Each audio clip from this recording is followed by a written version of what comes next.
Assalamu alaikum warahmatullahi wabarakatuh. Yan uwa barka ku da war haka barka ku da wannan lokaci. Yayi muna dauke da wasu sababbin fina-finai wanda za su fitowa a ranar Laraba kenan idan Allah ya kai mu. Waɗanda ke buƙatar wa'annan sababbin fina-finai wanda yake so a ranar da fim ya fito a ranar zai same shi a cikin group zai biyo mu daga farkon wannan bidiyo har zuwa ƙarshe. Yadda zai samu bayanai yadda zai samu wa'annan sababbin fina-finai insha Allah. Idan wani farkon zan wannan shafin namu ka daure kai mun subscribe da alamar ƙararrawa da zarar mu dora shirye-shiryen mu za a gansu akan insha Allah. Wannan gurfu ne namu wanda muku bayani a kowane lokaci ta nan ne kake samun dukkan wani sabon fim da ya fita a ranar da fim ya fita ranar zaka same shi a cikin gurfu na VIP daga kowane kamfani insha Allah.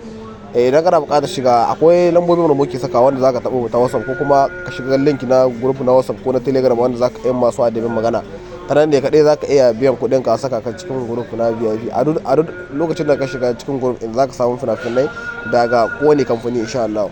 Idan kana buƙatar shiga cikin wannan tsarin na VIP ka yi kokari ka yi mana magana ta WhatsApp ta nan ne ko kuma ka ɗauki lambar mu ka yi mana magana ta Telegram ko ta WhatsApp ta nan ne zaka iya biyan kuɗin ka a saka ka cikin wannan tsarin na VIP insha Allah.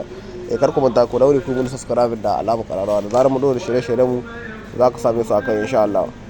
Ga duk wanda yake buƙatar shiga cikin group na VIP insha Allah kowa buɗe take zaka iya mana magana ta WhatsApp kenan ko ta Telegram ta nan ne zaka iya biyan kuɗin ka sai a saka ka cikin wannan tsari na VIP wanda zaka samu sababbin fina-finai a ranar da fina-finai sun ka fito a ranar zaka same shi a cikin group namu na VIP insha Allah.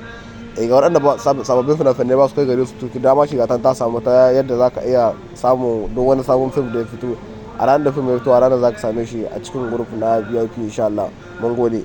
Ga duk wanda yake buƙatar shiga cikin group sai ya kokari ya bar magana ta lambobin namu insha Allah.